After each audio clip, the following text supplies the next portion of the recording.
Hi everyone, welcome to our channel MK Arts Paradise. நாம் இன்னைக்கு இந்த கிளாஸில் என்ன ஸ்டிச் பார்க்க போகிறோம் அப்படின்னு பார்த்தீங்கன்னா லாங் அண்ட் ஷார்ட் ஸ்டிச்சு. இப்போது லாங் அண்ட் ஷார்ட் அப்படிங்கிறது நம்ம வந்து இப்போ லைனாக ஃபில்லிங் ஸ்டிச் தானே இப்போது ப்ரீவியஸ் கிளாஸ்லாம் நம்ம பார்த்துக்கிட்டு வந்துட்டுருக்குறோம். இப்போது அந்த ஃபில்லிங் ஸ்டிச்சில் நமக்கு லாங் அண்ட் ஷார்ட் இந்த கிளாஸில் பார்க்குறோம் அப்படின்னா இது ரொம்ப முக்கியமான ஸ்டிச்சில் இதுவும் ஒன்று. இது நாம் எதுக்காக யூஸ் பண்ணுறோம் அப்படின்னு பார்த்தீங்கன்னா போர்ட்ரைட் பிக்சர், ஃப்ளவர் ஃபில்லிங், இந்த மாதிரி ரொம்ப வந்து நம்ம கொஞ்சம் குயிக்காக ஃபாஸ்ட்டாக நம்ம ஃபில் பண்ணோம் அப்படின்னா மேட் ஃபில்லிங்க்கு அடுத்தது இந்த ஃபில்லிங் நம்ம சூஸ் பண்ணலாம்.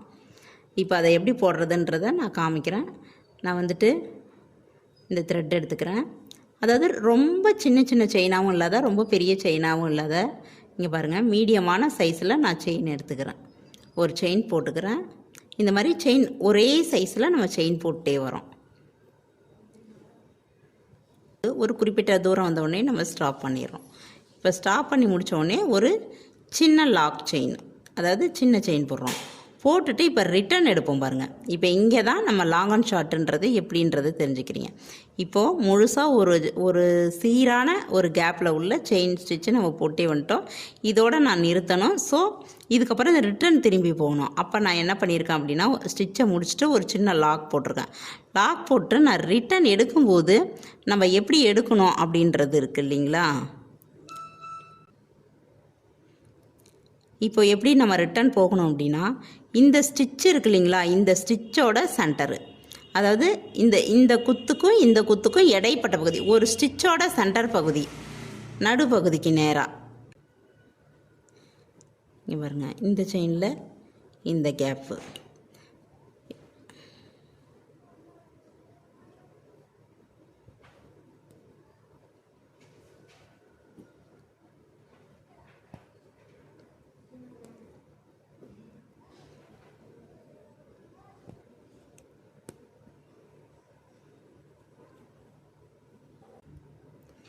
இப்போது இந்த லாஸ்ட்டுக்கு வந்துட்டு அங்கே ஒரு ஸ்டிச் போட்டு ஒரு சின்ன லாக் போட்டுடுறோம்.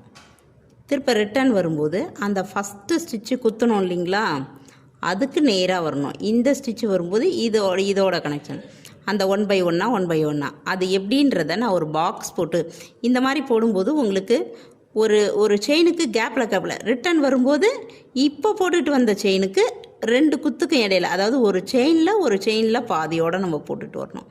அந்த மாதிரி நம்ம போட்டுட்டு வரோம். இப்போது இந்த மாதிரி போட்டு வரும்போது என்னன்னா ரொம்ப நெருக்கி ரொம்ப தூரம் போட்டுடுறோம். அப்போ என்ன ஆகும்னா நம்ம ரொம்ப உத்து பார்த்து போடுற மாதிரி இருக்கும். இதோட கேப்பு எது, இதோட சென்ட்ரு எது. இப்போது இங்கேருந்து பார்த்தோம்னா இது செயின், இந்த செயினுக்கு சென்ட்ரு இங்கே இருக்குது.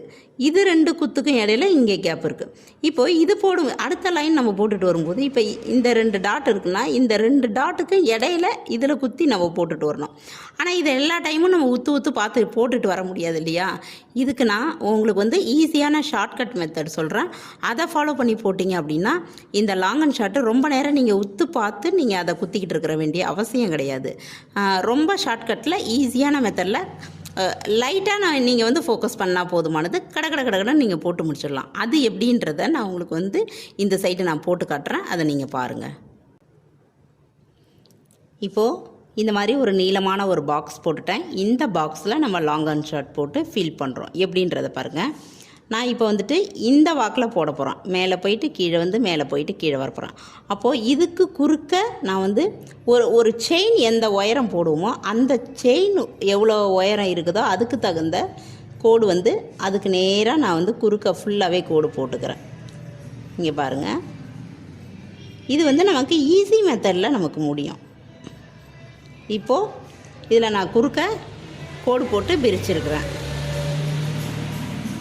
இப்போ இதில் எப்படி நம்ம ஈஸியாக பண்ணலாம் அப்படின்னு பார்த்திங்கன்னா இந்த ஒவ்வொரு கோடு இருக்குது இல்லைங்களா, இந்த ஒவ்வொரு கோட்டுக்கும் மேலேருந்து கீழே வரும்போது இந்த கோட்டு மேலே குத்திக்கிட்டு வரோம். கீழே இருந்து மேலே போகும்போது இந்த 2 கோட்டுக்கும் இடையில குத்தணும். அதே சமயம் முதல் போட்ட ஸ்டிச்சோட அந்த ஸ்டிச்சுக்கு நெருக்கமாகவும் குத்திக்கிட்டு வரணும். இப்போ எப்படின்னு நான் சொல்கிறேன் பாருங்கள். த்ரெட் எடுத்துட்டேன். இப்போ நான் ஈஸியாக ரொம்ப நான் மெனக்கட்டு குத்த வேண்டியதில்லை. ஒரு செயின் எவ்வளோ பெருசு போகுது வருதுன்ற என்ன அந்த கோட்டை ஒரு ஒரு ஒரு நிமிஷம் நம்ம போடுறதுக்கு ஒரு சின்ன லேட் ஆகும், அவ்வளோதான். அதை பார்த்துட்டோம்னா நமக்கு ஏகப்பட்ட டைம் வந்து சேவ் ஆகும். இங்கே பாருங்கள், நான் சம வரேன். ஆட்டோமேட்டிக்காக நான் எந்த ஒரு லென்த்தோ எதையும் மெஷர் பண்ணலை, அப்படியே போடுறேன். அந்த கோட்டில் போட்டுட்டு வரேன். இந்த லாஸ்ட்டாக வந்துட்டேன். வந்ததுக்கப்புறம் சின்னதாக ஒரு லாக் போட்டுக்கிறேன். ஏன்னா லாக் போட்டால் தானே ரிட்டன் வந்து நம்ம திரும்பும்போது அது பிரியாக இருக்கும். இப்போ பாருங்கள், அங்கேருந்து வரும்போது நான் இந்த கோட்டில் குத்திக்கிட்டு வந்தேன். இப்போ இங்கேருந்து போகும்போது இந்த லாங் அண்ட் ஷார்ட், லாங் செயினில் அடுத்தது ஷார்ட்டாக போடணும் இல்லையா? இப்போது இந்த 2 செயினுக்கும் இடையில திரும்ப குத்து வரணும். அப்போ நம்ம கண்ணை மூடிக்கிட்டு என்ன பண்ணலான்னு பார்த்தீங்கன்னா, இங்கே பாருங்கள், எடுத்துட்டேன். நான் இப்போ இந்த 2 கோட்டுக்கும் இடையில அதே சமயம் அந்த முதல் போட்ட லைனுக்கு பக்கத்தில் நெருக்கி போடுறேன். இங்கே பாருங்கள், இப்படி லைட்டாக இப்படி சாய்ச்சி அந்த லைனோட அப்படியே அல்லையில் குத்துற மாதிரி இங்கே பாருங்கள், இப்படி அப்படி உள்ளே போனோம் அப்படின்னா நம்ம நெருக்கி போட வேண்டிய அவசியம் இல்லை, அதுவே நெருக்கிக்கும். இப்போது இந்த 2 கோட்டுக்கும் இடையில நான் குத்திக்கிட்டு போகிறேன். நான் வந்து அந்த செயின் ஸ்டிச்சுக்கு இடையில இருக்கா இல்லையா அதெல்லாம் எந்த ஒரு கான்சன்ட்ரேஷனும் நான் பண்ண கிடையாது. இங்கே பாருங்கள், மேலே போயிட்டு லாக் போட்டுட்டேன். ரிட்டன் வரேன். திரும்ப ரிட்டன் வரும்போது என்ன சொல்லியிருக்கேன்னா, மேலேருந்து கீழே வரும்போது லைனில் நம்ம குத்திக்கிட்டு வரணும்னு சொல்லியிருக்கோம் உங்களுக்கு. அதே மாதிரி அந்த லைனோட பக்கத்துலேயும் நம்ம குத்தணும். முதல் போட்ட லைனுக்கும் பக்கமாகவும் இருக்கணும்.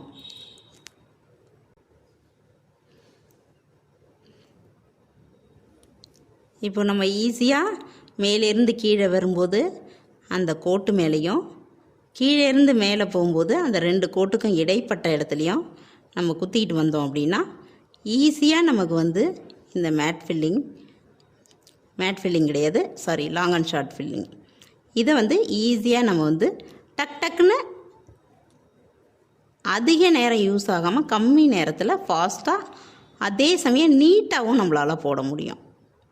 இதுதான் லாங் அண்ட் ஷார்ட்டு. இதை வந்துட்டு இது ஃபுல்லாகவே இதே மாதிரி நம்ம போட்டு இந்த பாக்ஸ் ஃபுல்லாக ஃபில் பண்ணிக்கிறோம். இதே மாதிரி நீங்களும் ஒர்க் அவுட் பண்ணி பாருங்கள், உங்களுக்கும் ஈஸியாக வந்துட்டு போடுறதுக்கு வரும்.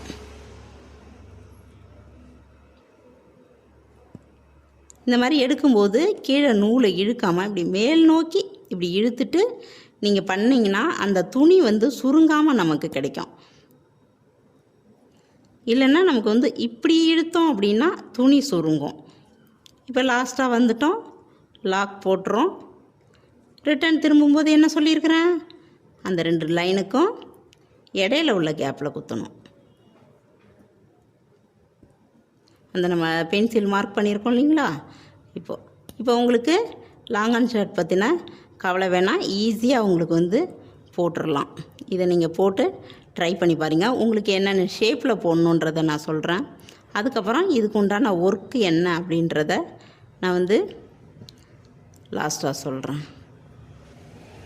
இப்போது இங்கே பாருங்கள், நான் வரும்போது மறந்து போய் இந்த இடையில குத்திட்டேன். அந்த மாதிரி நடக்கிற மிஸ்டேக்கும் இருக்கும். அதுக்கப்புறம் பார்த்திங்கன்னா இந்த மாதிரி குத்திட்டு வந்துட்டோன்னா பாதியிலே போயிட்டு நமக்கு அந்த பேட்டர்ன் மாறி போயிடும். இப்போ பாருங்கள், நான் வந்து திரும்ப எடுத்துகிட்டு அந்த லைனில் குத்துறேன். இப்போ இதோட ஃபீல் எப்படி இருக்கும் அப்படின்னு பார்த்தீங்கன்னா, தொட்டு பார்த்தோம்னா மெதுன்னு வெல்வெட்டு மாதிரியே நமக்கு வந்து இது வந்து ஷைனிங்காகவும் தெரியும். இப்படி தொட்டு பார்த்தோம்னா மெதுன்னு இருக்கும். அதே சமயம் மேட் ஃபில்லிங்கே இதுவும் சேம் தான். எப்படி அப்படின்னு பார்க்குறீங்களா? இப்போ நான் மேட் ஃபில்லிங்கை காமிச்சிட்டு இதை காமிக்கிறேன். என்ன டிஃப்ரென்ஸ் இதுக்கும் அதுக்கும் அப்படின்றத பாருங்கள்.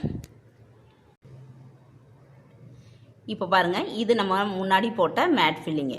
இப்போ இதுக்கும் அதுக்கும் என்ன டிஃப்ரென்ஸ் அப்படின்னு பார்த்தீங்கன்னா, இது வந்து ஒரு 4 லைனோ இல்லை ஒரு 5 லைனோ நமக்கு என்ன அளவுக்கு அந்த ஸ்கொயர் பாக்ஸ் தேவைப்படுதுன்னு நம்ம நினைக்கிறோமோ அந்த அளவுக்கு ஒரு 4 லைன் இல்லை ஒரு 5 லைன் ஒரே மாதிரி போட்டுக்கிட்டே வருவோம். இப்போ அந்த இடையில கேப்பில் போட மாட்டோம், ஒரே மாதிரி ஒரு செட்டாக போடுவோம். ஒரு 5 லைன் இல்லை 4 லைன் போடுவோம். அந்த 5 லைன் 4 லைன் முடிஞ்சதுக்கு அப்புறம் தான் மறுபடியும் இந்த லைனுக்கு இடையில இந்த கேப்பில் போடுறோம்.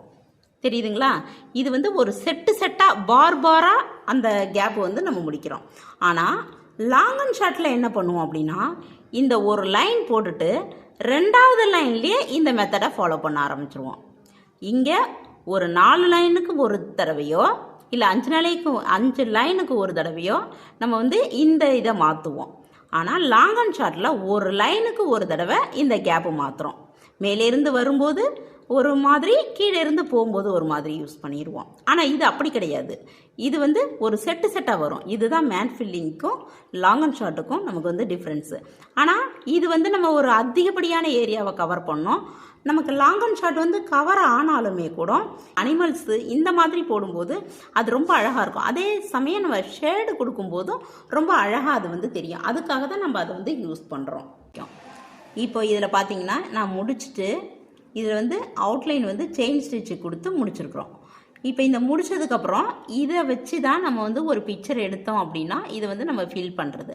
அப்போது இது எங்கெங்கே ஃபில் பண்ணலாம் அப்படின்னு பார்த்தீங்கன்னா, இப்போ ஃப்ளவர் பண்ணலாம், லீஃபெல்லாம் பண்ணக்கூடாது. ஏன் அப்படின்னு பார்த்தீங்கன்னா, இப்போ லீஃபெல்லாம் பண்ணிங்கன்னா குட்டியாக இருக்கும். அதுக்கெல்லாம் ஃப்ளை ஸ்டிச்சோ இல்லை நம்ம ஃபிஷ் போனு இந்த மாதிரி ஃப்ளாட்டில் உள்ள அந்த மாதிரி இதை வந்து நம்ம போட்டுக்கலாம். ஆனால் இதை வந்து எங்கே கொடுப்போம்னா, பெரிய பெரிய ஏரியாவில் நம்ம ஃபில் பண்ணும்போது பெரிய ஏரியாவில் மேட்டு ஃபில்லிங் ஸ்டிச் யூஸ் பண்ணுவோம்.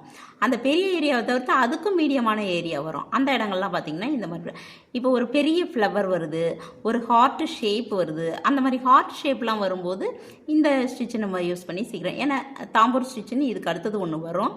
ஸோ அது இதை விட இன்னும் கொஞ்சம் குட்டி குட்டி செயினாக நம்ம போடணும். பண்ணுறதுக்கு முன்னாடி இதை பண்ணோன்னா கொஞ்சம் சீக்கிரமாக முடியும். அந்த ஏரியாவும் பார்க்க நீட்டாக இருக்கும். இது எங்கெங்கே போடணுன்னா, இப்போ ஒரு போர்ட்ரைட் பிக்சர் போடுறோம், அதாவது மனித உருவத்தோட படம் வரைகிறோம் அப்படின்னு வச்சுக்கோங்க.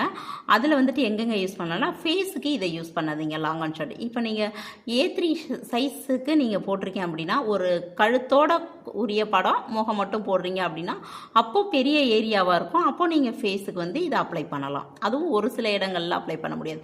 கண்ணை சுற்றி, மூக்கு ஏரியாவில், அந்த சுற்றி கீழே மவுத்துக்கு, அதாவது வாய் ஏரியாவில், அந்த மாதிரி இக்கட்டான இடங்கள்லாம் இந்த ஸ்டிச் வந்து யூஸ் பண்ணாதீங்க.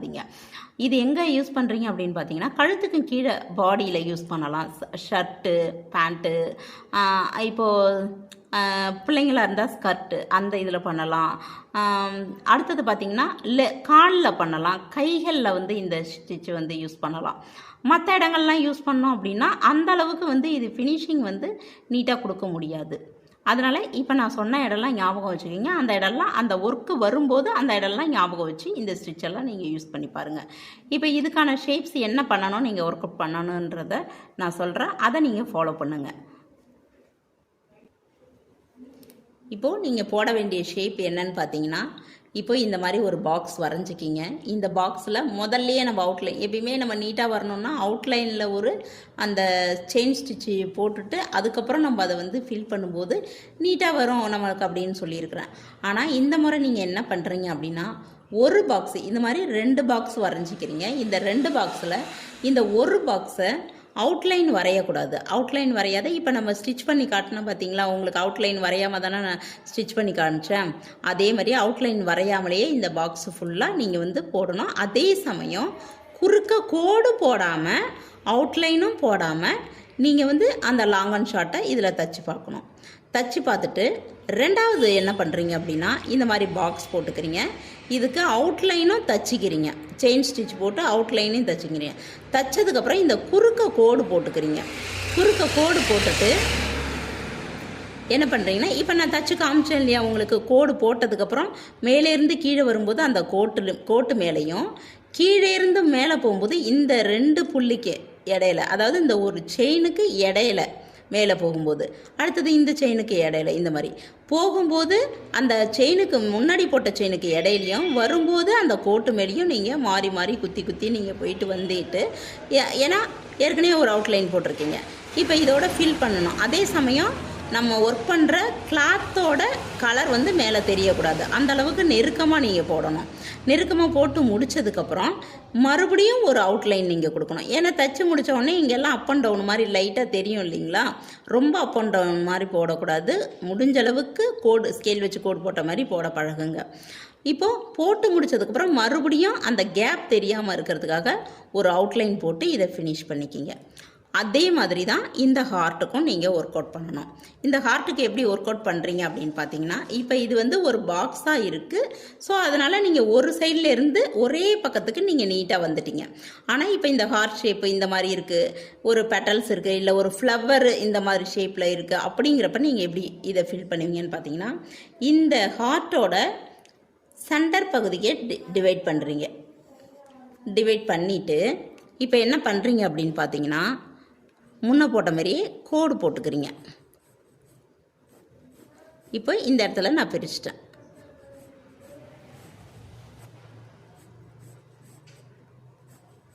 பெரிய பெரிய பாக்ஸாக பிரிக்கக்கூடாது. ஒரு செயின் எந்த அளவுக்கு, ஒரு மீடியமான செயின் எந்த அளவுக்கு வருமோ அந்த ஹைட்டு தான் இந்த கோடோட ஹைட்டு இருக்கணும். ஒரு கோட்டுக்கும் இன்னொரு கோட்டுக்கும் உள்ள ஹைட்டு. அதே மாதிரி கோடு வரைஞ்சிட்டு இந்த ஒரு சென்டரில் ஆரம்பிக்கணும். சென்டரில் ஆரம்பித்து இந்த ஒரு சைடு ஃபுல்லாக போட்டு முடிச்சுட்டு எண்டு நாட்டு போட்டுட்டு திரும்ப இந்த சென்டரில் இருந்து இந்த சைடு ஃபுல்லாக நீங்கள் போட்டு முடிச்சுட்டு மேலே கீழே போயிட்டு வந்துட்டு முடிச்சுட்டு இதன் பிறகு என்ன பண்ணுறீங்கன்னா அவுட்லைன் போடுறீங்க. அவுட்லைன் செயின் ஸ்டிச்சில் போட்டு முடிச்சிடுறீங்க.